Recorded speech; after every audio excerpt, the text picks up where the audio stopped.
All right. Good morning. At least it is for me. Um, this is the beginning of the final day of what I've been calling, what have I been calling this? Solo Tabletop Game Fest 2021. The maybe first annual, I think. I've been having a really good time doing this all week and have really enjoyed interacting with those of you that have been able to come out to join me in the chat for a little bit. Yeah, so I'm looking forward to this final day, which is going to be roughly, I think, 5 hours of tabletop gaming content.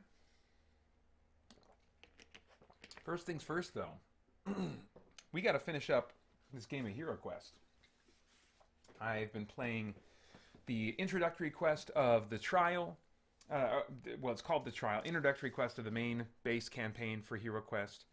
Again, this game is being reprinted with some upgraded art and other aesthetic things, but largely the rules will be this identical to the original late 80s, early 90s release.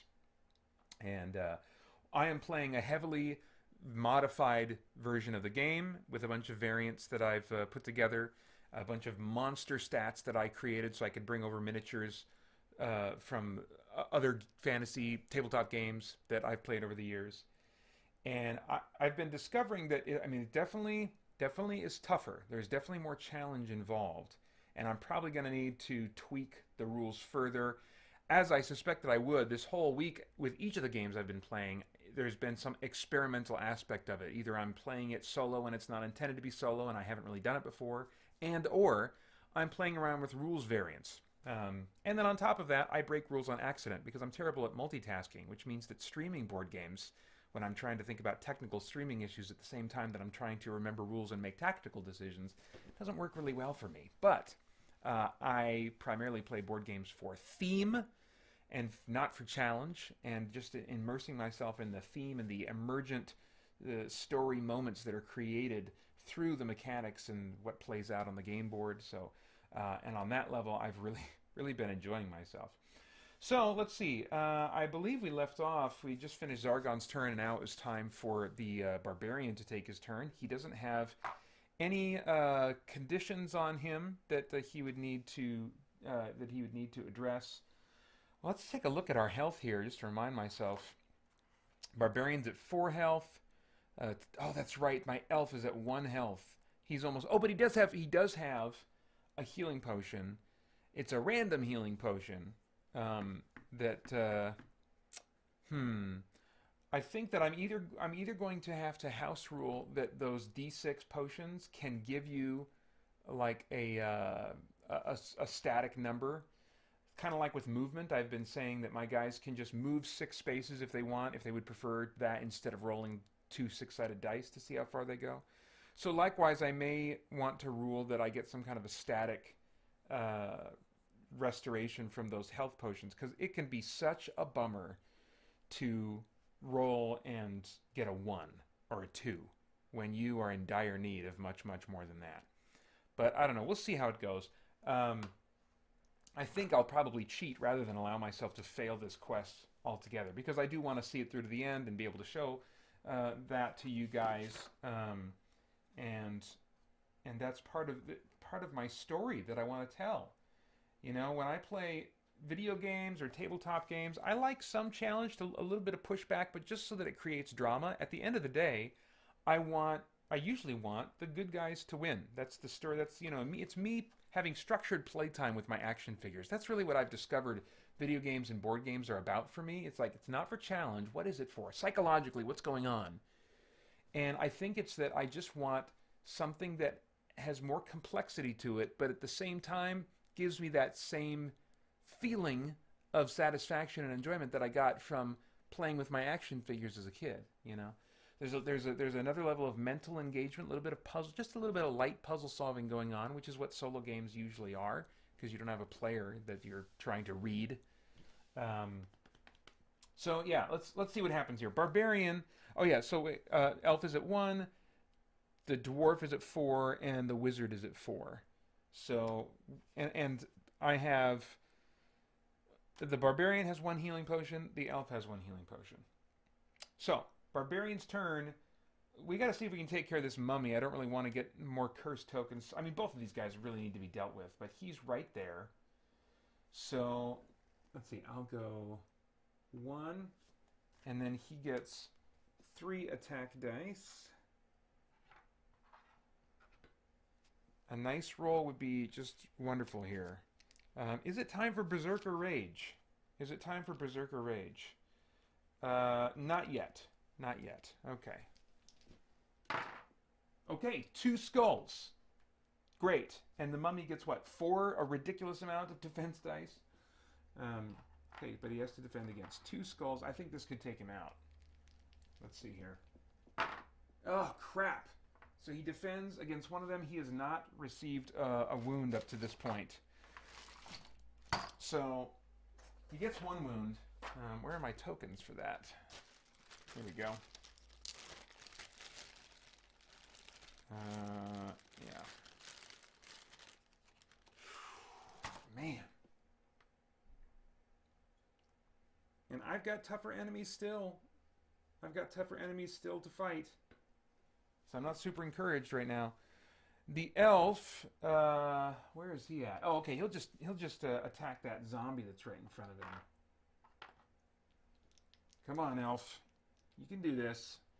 No spell I can use, right? No, nothing that's going to help me. Oh, crap! Okay. So, the elf... Jeez. I think he's got to get out of there. I think he's got to get out of there. How fast can a zombie move? Let's remind myself here. Well, zombie has a movement of 5. So he could go 1, 2, 3, 4, 5. Yeah, well, he couldn't chase the elf all the way across the room. See, 1. Oh, and he's going to have to jump over that guy. So if I go in this room, 1, 2, 3, 4, 5. The zombie, 1, 2, 3, 4, 5. He could reach him, but at least he's going to have to... Let's see. 1, 2, 3, 4, 5. If I put him here, then he can't reach him. 1, 2, 3, 4, 5. Yeah, because he can't attack diagonally. So I'll put the elf there. And he would also have to go through the dwarf. So that's going to make that an unappealing move for Zargon on Zargon's turn. So that's the end of the elf's turn. Now the dwarf, he's got this curse token. I got to remind myself how that works. Targeted hero places a curse token on their character sheet. A hero with 1 or more curse tokens rolls 1d6 at the start of their turn. I got a 6. Oh, wait a minute. What? 1d6. I think you meant 1 combat die. 1 combat die. All right. Dang it. Because that was a 6. That was a great roll. Dang it. All right. Skull. They can remove 1 curse token for each white shield rolled. A hero with 1 or more curse tokens on their sheet rolls 1 fewer combat die when attacking or defending. Okay. Crap. All right, so that means that the dwarf only gets 1 attack die. This is brutal. This is brutal. Oh, but you know what? This would be the time then to use the Potion of Strength, which gives him 2 extra attack dice.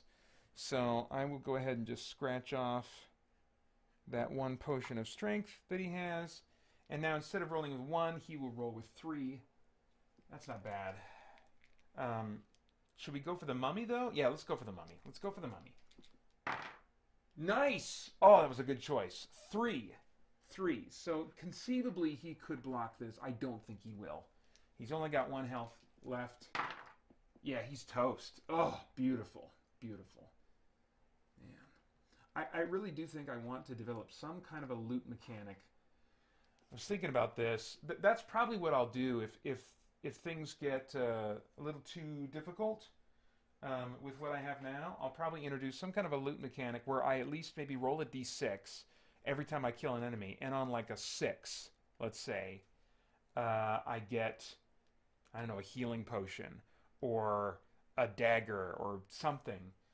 Healing potions would be much better, but I don't know if that would be too much. Maybe on a roll of 6, then I roll again, and on a 1 through 3, I get a dagger, on a 4 through 6, I get a healing potion. Something like that. That sounds fairly reasonable to me. Might give me just a little bit more of an edge. I don't know. We'll see. There's a lot of enemies, and so I can see that messing up the game quite a bit, making it way too easy. Okay, so that was the dwarf's turn, and now the wizard. Ugh, I don't want him having to go over that pit. So I, I am gonna leave him where he is. Okay, so Zargon's turn. Zargon gets another threat. I now have 6 threat. It only makes sense. It only makes sense for me to try and spring a pit trap on the elf. It only makes sense. Now the elf has a mind of 4, which means in order to avoid this trap from, triggering altogether, he needs to roll less than his current mind points. So he's got to get a 1 through 3 to avoid this. He does not. So he falls into a pit and is going to have to drink that potion. Crap.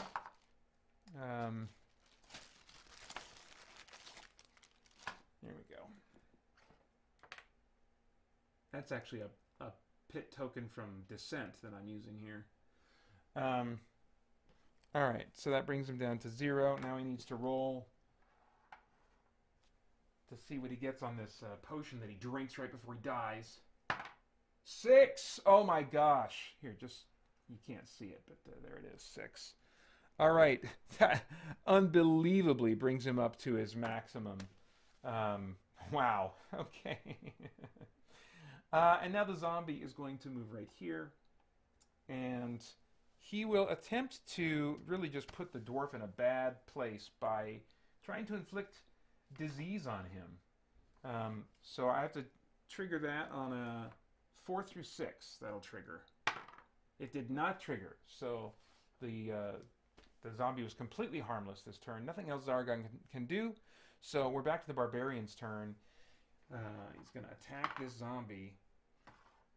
See if we can get him out of the way. 2 skulls. That ought to do it. What is his defense? He has like 3 defense, but only 1 body, I think. I want to say. Yeah, 3 defense, 1 body. So 2 skulls coming at him. I don't think he's going to survive this. Oh, unbelievable. Unbelievable. 2 black shields. Jeez Louise. I feel like the rolls yet at the end of yesterday and today have really been favoring Zargon quite a bit. All right, so that was the barbarian. Elf. Can the elf get in there? Yes, he can. And he's going to. 1, 2, 3, 4, 5. Crap. Really? 1, 2, 3, 4, 5, 6. All right. I'm gonna roll and see if I can possibly get better than 6. I combined 6 on this. No, I got exactly a 6. Okay. So I think he will probably just stay put instead. There's nothing really productive that he can do except set himself up to be hurt. Yeah, and well, maybe he... Yeah, let's get him in there anyway because he has 6. The dwarf only has 4. So at this point, the dwarf is vulnerable. If anything, the elf presenting himself as another target might be useful. Okay, so then the dwarf's turn. We got to see if we can get rid of this. Oh, almost fell off the edge there. I think it's a skull, though. Yeah, it's just a skull. So he still is cursed. Crap. And he will still attack. Miss. Wizard is not going to do anything. So it's back over to the barbarian. No. It's not over the barbarian's turn. It's Zargon's turn. Hello. So I did spring that pit trap. So I got to get rid of the threat for that. But I add 1 threat now. And the zombie is going to attack. He's going to stay on the dwarf. And maybe he'll just do a standard attack this time because the dwarf only has 4. Only has 4 left. So he could maybe take him out. 2 attack dice. 1 skull. And the dwarf defends with only 1. Yeah. Okay. So dwarf is down to 3 now. Yikes. All right. Barbarian's turn. We got to take out this zombie. 1 skull. What is that? Oh, that's right. I am still having to be a dad in the midst of all this. I can't even remember what just happened. I got this is how why I can't do this because I'm multitasking. I still have to be a dad. I still have to check and make sure that my son is waking up. I don't even know what turn I'm on. That's how easy it is to just get me. I get focused, and then if something interrupts my train of thought, then it's like boom. It's like being pulled out of the Matrix. It's like I'm in another world now, or it's like waking up from a dream. I cannot remember what was just going on in my dream. All right. Whose turn was it even? Let's see. The dwarf just got damaged. So the barbarian, he was attacking. Oh, yeah. Did he get it? Did he score one hit? And has the zombie defended yet? I don't know. I'm going to say the zombie's dead, I guess. This is the nice thing. I mean, I'm playing publicly right now. But so, there's somebody that could be watching this and say, idiot, this is what happened. Where are you? Where's your head? But by myself, I'm just by myself. I go, I don't know. I'll just do this. I'm just playing with my toys. So, we're going to say the zombie's dead, I guess. Was it the barbarian that just did that? The elf? No, it wasn't the elf. Okay, when I come back, it's the elf's turn. Let me go make sure my son is awake and getting ready for school.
All right.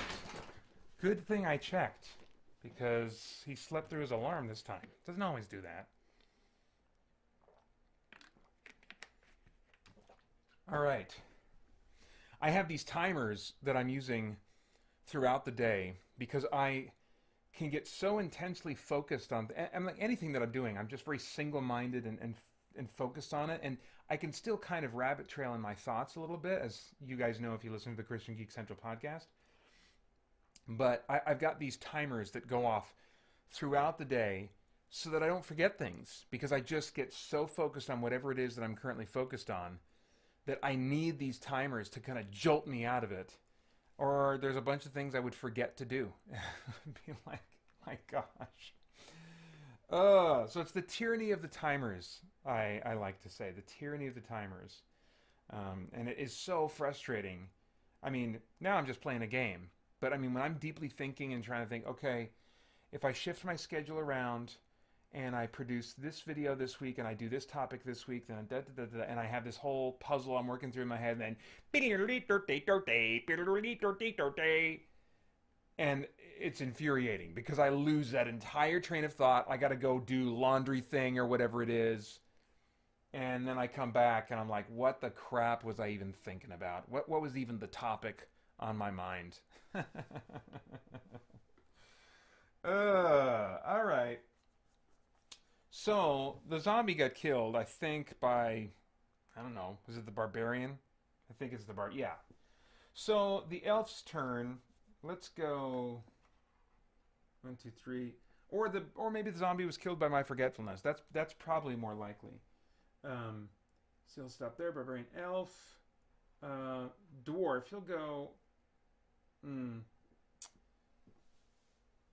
Let's go. Oh, I got to remember that I have stubborn resolve that I could be putting into play if I really want to.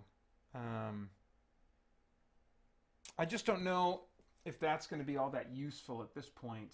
When he's this is going to be more useful when my guys have diagonal weapons or ranged weapons, and he can stand at a door and really kind of be just kind of a tank at the door. Until then, until they have diagonal weapons, or he has a great enough weapon that he can still do something offensively while Stubborn Resolve is in effect, then I don't think I'm going to use it yet. So I will put him in front of the door. Put him over here. Wizard, dang it! I really don't want him to have to jump that pit, because he'll have to jump it on the way in, and then he'll have to jump it again on the way out. And I need my wizard for the rest of this quest. Even if I didn't know what was coming in this quest, I would think to myself, no, you got to save up the wizard for those last vital moments. And I think I'm all out of healing magic. Have I used all of my healing magic? Water of healing, heal body. Yeah, both the healing options are gone. So yeah, wizard's going to stay put.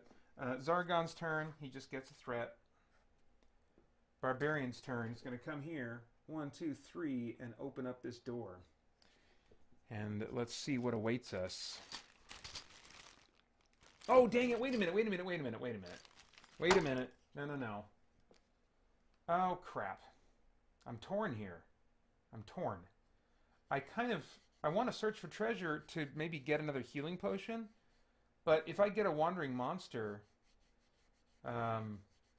that's when I know that things maybe aren't balanced the way they should be. If I'm losing that pull to search for treasure. I want to always feel the pull to search for treasure. But right now I'm like, I don't know if that's such a good idea. So maybe I'll just play around with the idea of, at least going forward, that whole roll a d6. And maybe get a healing potion on a 6 or something. Let's try that. We'll try that for a little bit. I am going to open up this door for now.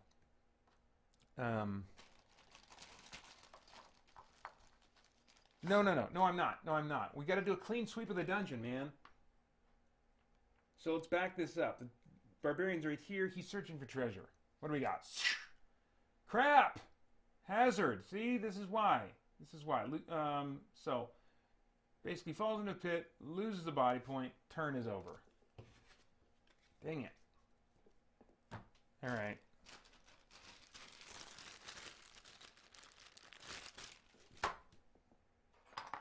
Oops, sorry. I didn't mean to be rough on you, Barbarian. I know it's not your fault. It's my fault that you fell into the pit. And that puts him down to 3. Jeez Louise. He does have 1 healing potion, but that's it. That's the sole source of healing I have for the rest of this quest. Okay, so it's the elf's turn. He is going to search for treasure. Crap! Wandering monster. All right, we're going to put an orc out, and he's going to attack the elf. But is it an orc? Let's check our monster table here. It could end up being a scout. So let's go ahead and roll to find out. It is a scout. So the scout materializes, and I don't know, should I have him call for an alert to see if he can spawn another monster? Let's see if he can. Let's really test this. He does spawn another monster. And we'll say that does need to be an orc in this case. It has to be out of line of sight of any heroes. And I think this could, well, actually I could have him show up right around the corner from the wizard. So it could show up right here. He doesn't get a turn, but he does show up. He does get spawned. All right, so that's the end of the elf's turn, and the dwarf can't search for treasure now because we got a freaking monster in the room. Ah! All right. Okay. Let's see. So now it's the wizard's turn, I guess. Does he have anything that he can use against this orc?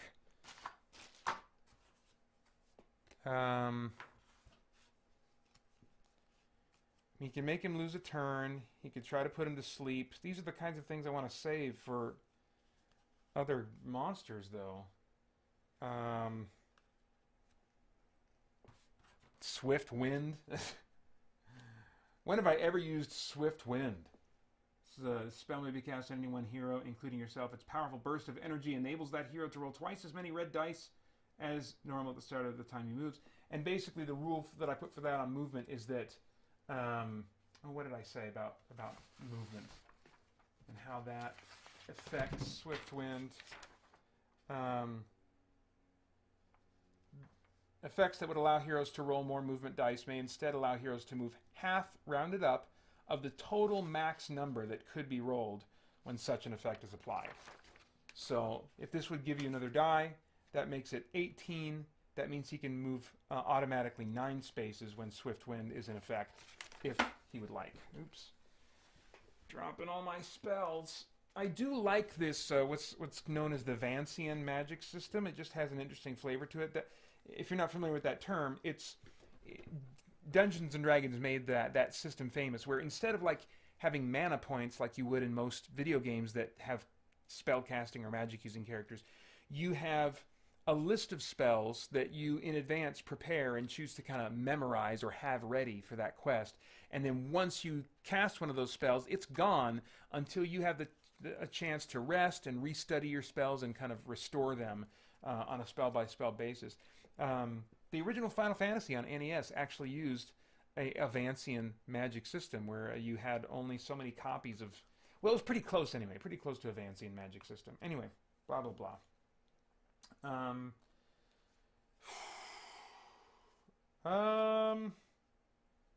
Let's see. I don't want to use Ball of Flame because he only has 1 health point. Do I want to use Seeking Bolt? I mean, that does put the wizard at significant risk. But he might be at significant risk anyway. I guess at this point he has 2 defend dice just like anybody else. So, and he's got 4. So he's actually at less risk than the dwarf. So I'm not going to have him do anything right now. I'll just have him stay put. So it's the barbarian's turn. He's going to get out of the pit, come here, and attack the scout. 3 attack dice. 2 skulls. Nice. And if I remember correctly, I reasoned that I must have made a mistake with the scout stats in giving him 2 body points, because he's supposed to be roughly the equivalent of an orc. And so I'm going to play him now going forward as though he has only 1 body point, because I'm almost positive that was an error, a clerical error. What do we get, 2 skulls? Okay, he's dead. Very good. All right, and let's go ahead and start, rolling here. What do we got? 5. Okay, so nothing on that one. Let's see here. There. Elf. Did the elf search for treasure? He did. That's how he got the monster.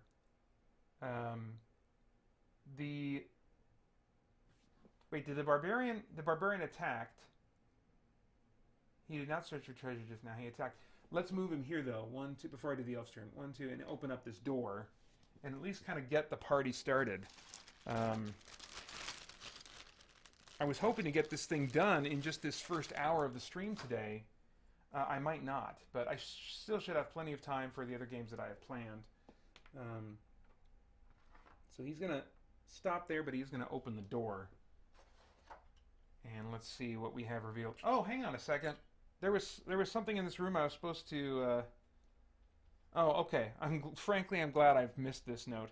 That mummy, it's the guardian of Felmarg's tomb, and was once a mighty warrior. It rolls 4 dice instead of 3 when it attacks. Not for me. I might have only used it to curse people anyway. I'm not sure if it was able to actually get any attacks in. I can't remember. Anyway. Alright, so we'll put the sarcophagus down, and look at this. Look at this. We get a treasure chest. Very nice. And I'm pretty sure it has something in it. I think at times when I've run quests for other people, because I've almost always been Zargon, before my son started running me through this game a year or so ago, I hated seeing treasure chests out that had nothing in them. And I wasn't even the hero. I just love that sense of those surprise moments, those cool discovery moments. And so sometimes I would just say, No, this chest doesn't have any. It doesn't have nothing in it. It has something in it. It has this gold, or it has this thing, or whatever, you know. Let's see here. All right, we got 2 skeletons and another mummy. Yay!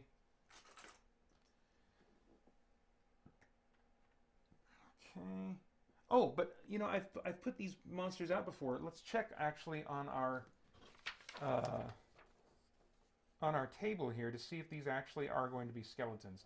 All right, so at this point, can I even fit a manticore in there? I cannot. I can't fit a manticore or a bane spider in there, so I won't swap. I won't roll on the table to see if they get swapped in. But I could roll for them individually and see if one of them is replaced with a cave spider or a skeleton archer. So let's see. That's 3. Skeleton archer is one of them instead of a normal skeleton. We'll put the skeleton archer right here, I guess. This is by the way, this is a Descent first edition figure. Very nice looking mini, at least as far as my preferences are concerned. No surprise, coming from Fantasy Flight Games.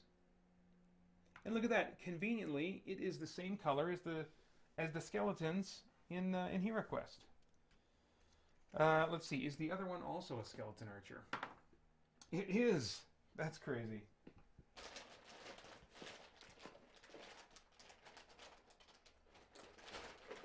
Let's see if I can find another skeleton archer.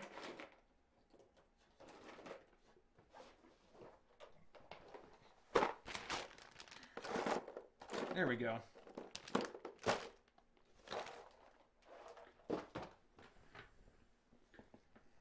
He goes right there. And then this mummy. What could this end up being? This could be a number of things. It's not going to be... See, I don't have room to spawn a Naga, but I can roll for one of these other 4 things here. 3. It's a Dark Priest instead. That's kind of cool and thematically fitting. Let's get a Dark Priest in there.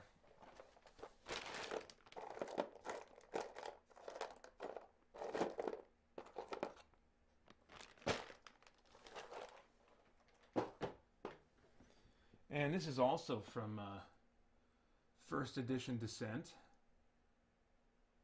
It's got some kind of a flail thing going on there. I don't know what's going on, but yeah, these guys are always a pain when they show up in Descent. All right, so let me get their cards out and see what they got going on. So Dark Priest. Here we go. Dark Priest has an attack of 3. Dang, that is pretty offensively powerful. I'm going to attribute that to some kind of dark magic that he has at his disposal. A defense of 2, a body of 1. That makes sense. A mind of 4, move of 4. Mystic Bolt, which is an automatic ability that he has. My phone is buzzing. Where's my phone? That's some stranger calling me. Leave me alone. I'm playing a game. So Mystic Bolt and Curse. So he's got that same ability as that mummy, along with Mystic Bolt. Let me remind... I need to check and see if his Mystic Bolt is the same as the wizard's, because the wizard can potentially hurt himself using Mystic Bolt.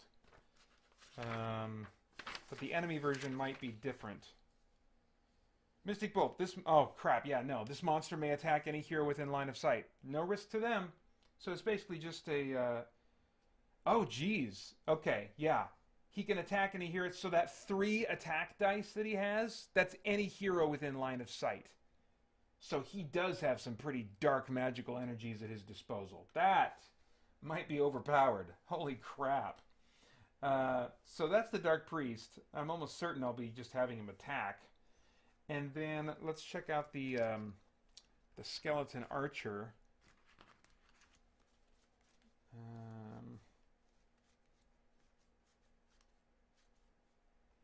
Here we go, Skeleton Archer. Attack of 1. Oh, okay. Defend 2, body 1, mind 0, move 6. So pretty weak attack. Bow, he probably just has a ranged attack. That would be my guess. Let's confirm that. Looking up the bow ability. It's probably the same as Mystic Bolt. Yeah. This monster may attack any hero within line of sight, and it's an automatic thing. So really, I should just consolidate those into an ability called ranged or something like that. So okay, but you know, bow and mystic bolt, these are more thematic names for things. So I like them in that sense. All right. So that's the end of the barbarian's turn. He just walked there, spent his move to open it up. The elf searched for treasure in this room already, so he can't. The dwarf is going to search for treasure, even though it's probably a bad idea. And indeed it is. Hazard, dang it, takes a point of damage. Ugh. So the dwarf is now down to 2. Oh, and I got to roll to see if he's still cursed. 2. Oh, wait, no, I was rolling a d6. What was I rolling a d6 for? Come on. Finally! All right, the curse is lifted. Oh, jeez. Okay. So the dwarf... Ugh, gosh. Should he just get in there and start taking these guys out? I mean, the skeleton archers only have a body of 1, and they only have a defend of 2. I feel like he should probably get in there. I mean, if he needs to, he can activate Stubborn Resolve, and that can help him survive if they really make him a target. But I think we got to get this party started. Oh, no, wait, no. He just searched for treasure. He can't attack. He's done. Okay, wizard, done. Zargon. Another threat. Oh, this is so nasty. This is so nasty. All of these guys can attack the barbarian all at once because they all have ranged attack abilities. This is freaking brutal right now. It's a good thing that he has the healing potion. So this skeleton is going to attack him. He's got line of sight. Now he only has an attack of 1, so I mean that certainly helps. And it's a miss. The other skeleton will move right here, and he will attack him. That's also a miss, thankfully. The Dark Priest will move right here, and he has line of sight, so he will attack. Oh my gosh, that's 3 skulls. Holy crap. Oh, this is so bad. He's going to take at least 1 hit. This could kill him, or cause him to have to drink his potion anyway. Jeez Louise, he takes 2 hits, down to 1 body point. 1 body point, and he has the last remaining, whatchamajigger, last remaining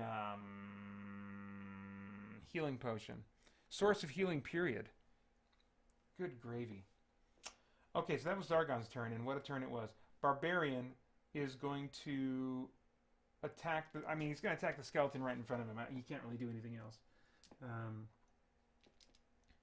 Should he use Berserker Rage? I don't think so. Yeah, early on, Berserker Rage, I like it thematically because it makes him much more threatening offensively, but makes him very vulnerable defensively. And early in the campaign, there's just not many circumstances I can think of where he's going to want to use this. So I could maybe consider modifying this to give him multiple attacks for a number of turns instead, and lowering his defense at the same time. That's something to consider. Anyway. Yeah, that might be overpowered, though. I don't know. We'll see. So, skeleton. Oh, geez. Just 1 skull. It could be enough, though. The skeleton archer only has 1 body point. But of course he rolls a black shield. Because of course he does. Dang it. The barbarian is then going to take a step back. And the elf is going to step in here. And he is going to attack with his meager 2 attack dice. 1 skull. And he does take out the skeleton archer. Thank goodness. All right. The dwarf, then, he's going to move in. He's moving in. And he's going to take out at least this skeleton if he can.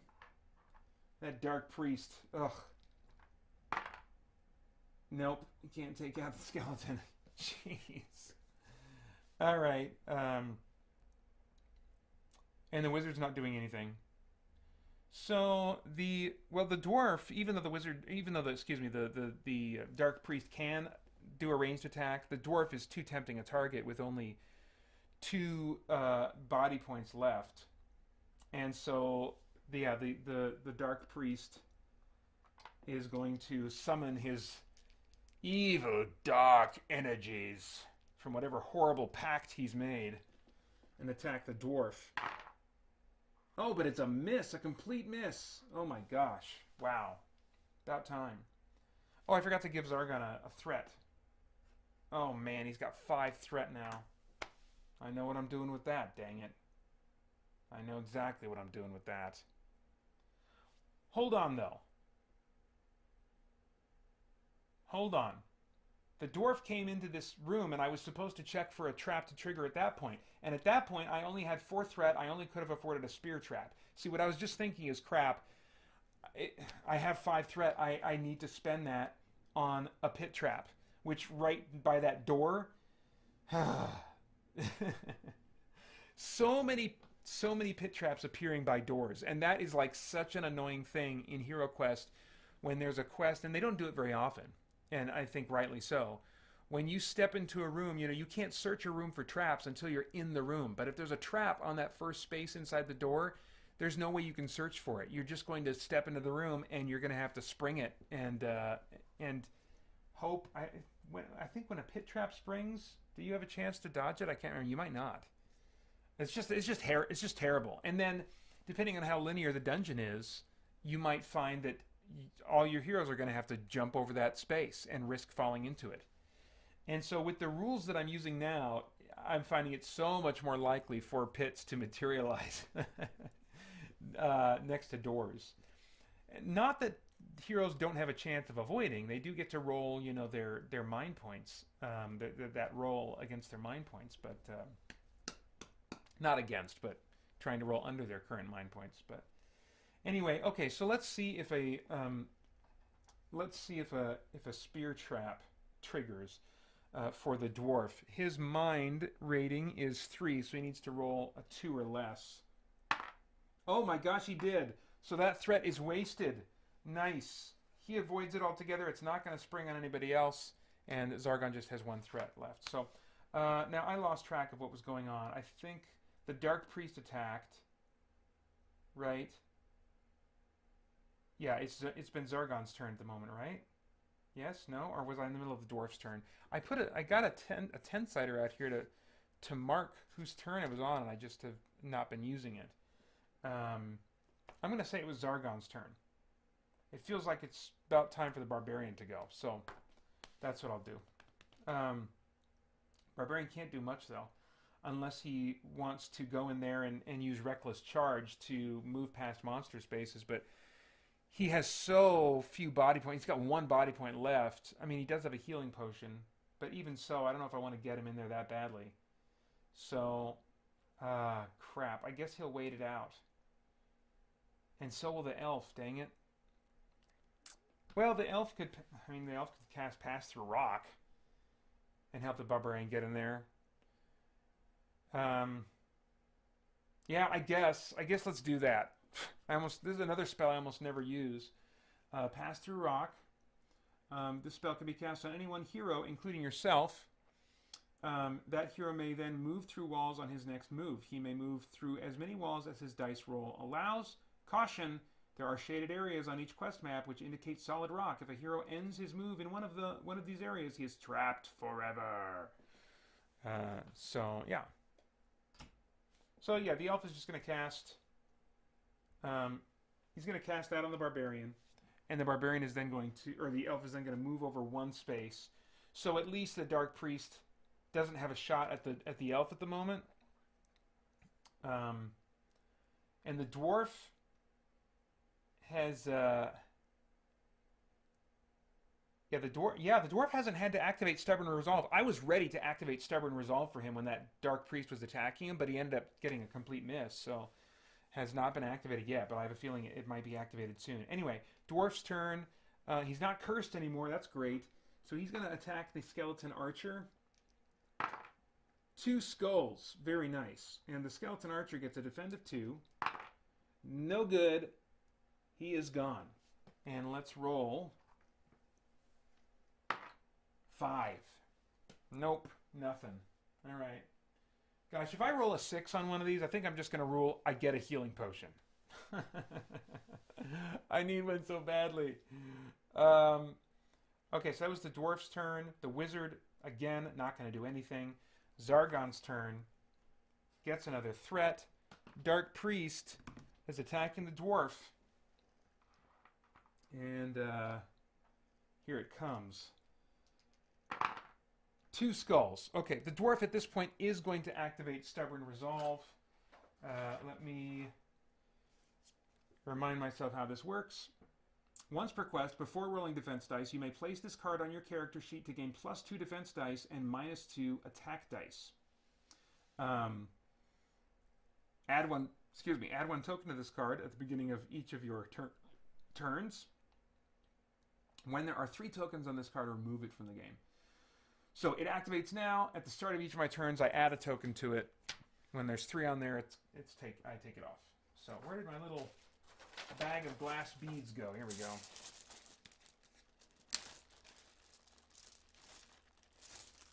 I don't do that yet, though. It's not the start of his turn. But +2 defense dice. So he gets 4 defense dice to deal with these 2 skulls coming at him. Let's see how this goes. What do we got here? Okay, just 1 shield, so he's going to take 1 point of damage. That brings him down to 1 body point. My gosh. Even with Stubborn Resolve. So that completes Zargon's turn. And now it's the Barbarian's turn. He is going to pass through rock and attack the Dark Priest. 1, 2, 3, 4, 5. And he attacks with 3 attack dice. Oh my gosh. Just 1. Just 1. Dark Priest defends with 2. Only has 1 body point. And he's dead. Yeah, baby. Still no potion. Okay. Alright. So that's the Barbarian's turn, right? Yeah. Pass through rock. The effect is ended now. And the Elf's turn. He's going to come in here. 1, 2, 3. And stop right here. And he's going to search for treasure. And he finds 84 gold coins in this treasure chest. 84 gold coins. Let's mark that down. That'll be good. Wish I could spend it now on some better equipment. The dwarf is going to search for treasure. No! Not next to that door. Which normally I don't think the rulebook allows you to do, but as I said, I'm breaking rules both on accident and on purpose. Gold! Oh wait, no, it's the number 8.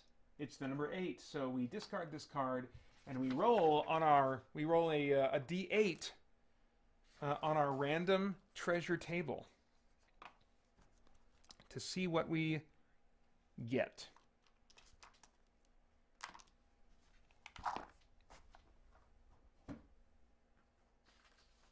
Alright. Oh crap, it's a 3. You've unearthed an ancient curse. Zargon gains 4 threat and your turn is over. Shuffle all discarded cards back in this treasure deck. I got that last time, didn't I? Dang it. Okay. So Zargon gets 4 threat. 1, 2, 3, 4. Gross. And then all these cards get shuffled back in. What do we got? 25 here.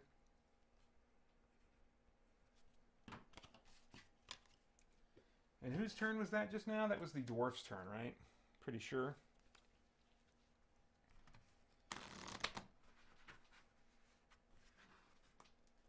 Man alive.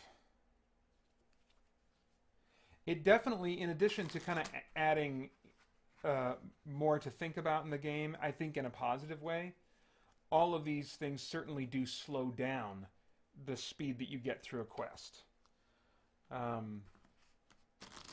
But as long as it remains interesting to me, I don't mind if a game kind of gets slowed down, especially if it's a solo game, a game I'm playing solo.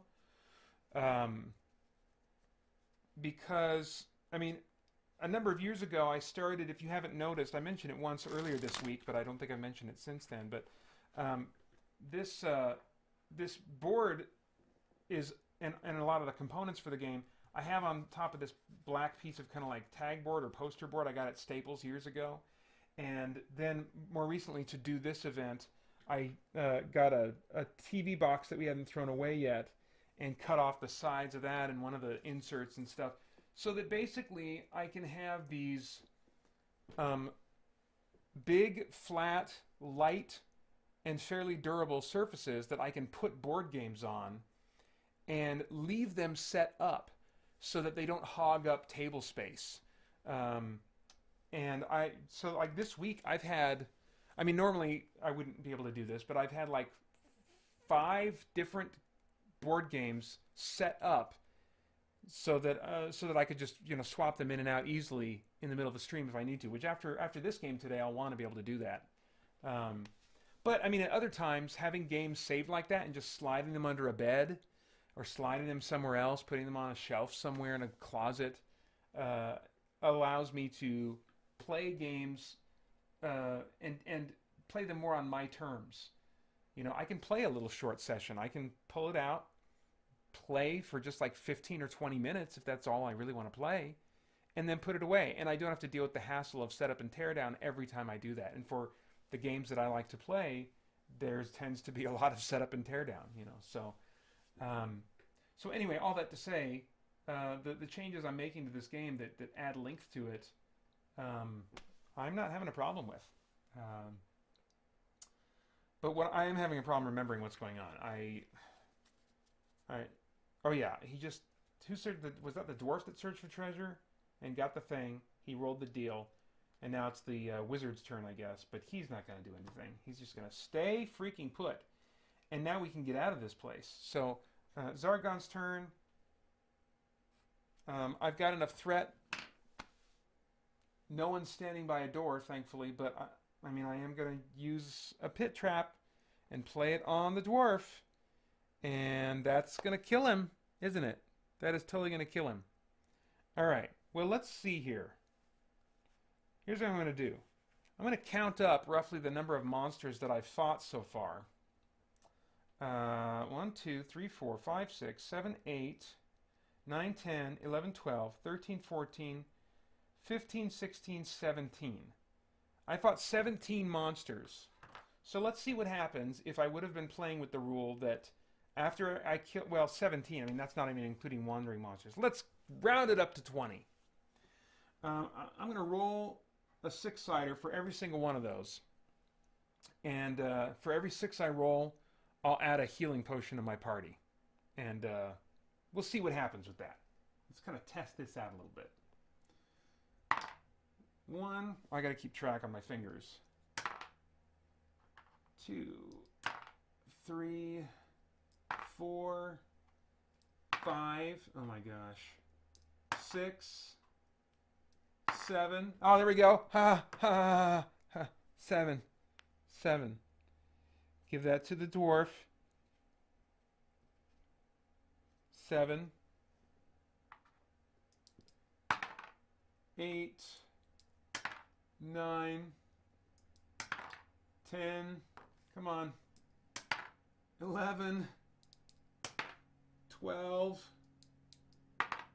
13, 14. Yes, 14. Who are we going to give that one to? I don't know. We'll cross that bridge in a second here.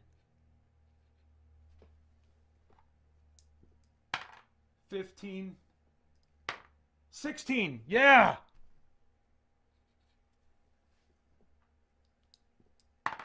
17, 18,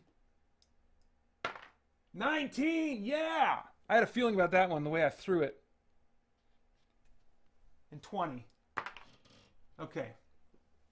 All right. And one of those is going to be used immediately by the dwarf. 3. Okay, not great. So then, how do I want to... Oh, the barbarian still has one that he hasn't used, but he's bound to use it. He only has 1 body point left, so we will give him 2. And that's 2 more to give out. Let's give, I guess 1 to the dwarf and 1 to the elf, maybe? Yeah, let's do that. 1 to the dwarf. Oh, I'm showing 1 already on the elf. Did I think I've used that and forgot to mark it off, so I'll just let him keep 1 on there. All right. So, yeah, I mean, that doesn't seem to break things too badly. We'll see if I continue with that rule going forward, what that does. But I wouldn't mind adding that in. I like, even though I could just make some choices to balance the game the other way, and it does add some fiddliness every time you kill an enemy to roll a 6-sider, but not much. And I think it adds a little bit of the reward, the extra reward that I want to... Because every other dungeon crawler that I play that I can think of at the moment, just about, especially in video games, when you kill a monster, there's treasure, there's coin, there's something, you know. Experience points, even if it's just experience points, which in this game, money is kind of equivalent to experience points, because all the advancement your characters can do in this game is through their equipment. Or if you house rule it, you still use gold to upgrade your stats, you know. It takes a lot in those kinds of house rules, but, you know, you can still do it, so. Anyway, okay, so... Oh my gosh! Look who I forgot about. Mr. Orc. Could have been using him this whole time. Okay, let's give him a free attack. Poor guy got neglected. Was this pit trap here or out here? I don't know, I'll put it here. 6. He's got a move of 6, right? There's that orc card. Here it is. Oh, he's got a move of 8, so yeah, he's plenty good. Let's see, do I want to try and bleed? Put bleed on the wizard? I think I do. I think I do. Oh, but he misses. Unsuccessful attempt at bleed. Thank goodness, frankly. All right. So now it is we'll say it's the barbarian's turn, right? Yeah? Okay. Barbarian, here he goes. Are we going to roll 6 or just go 6 on this one? Yeah, let's do that. 1, 2, 3, 4, 5, 6. Yeah, no, can't search for treasure here. Barbarian elf is going to go 1, 2, 3, 4, 5, 6. Dwarf, I don't know if I've forgotten to do this once already, but I'm going to put a glass bead on top of his stubborn resolve, so a little token there.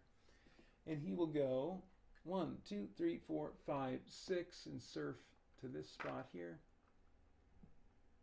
And the wizard, oh man, he's in a pickle, isn't he? He's got to kill this orc or jump the trap to get away from him. So, I think maybe he'll just use Tempest. I think he'll just use Tempest. So this says this spell creates a small whirlwind that envelops one monster of your choice. That monster will then miss its next turn. So I would have much preferred to save that for a much more threatening monster, but he's plenty threatening enough at the moment that I really don't want him messing with my wizard. So Zargon's turn. Jeez Louise. I almost have enough to spring two spear traps, but okay, I got to take my son to school in a second here. Let me just finish Zargon's turn, though. I will go ahead and try to spring a spear trap on the wizard. The wizard the most intelligent of the bunch has a mind of 6, so he needs to roll 1 through 5 for this trap to not be sprung on him. And he does. So that threat is spent. The orc cannot attack at this point, and so then that's the end of Zargon's turn. And when I get back from taking my son to school, we will pick it up with thanks for watching, and I will be back in about 40 minutes would be my guess. Oh, hi Gabriel. Good to see you. Good morning.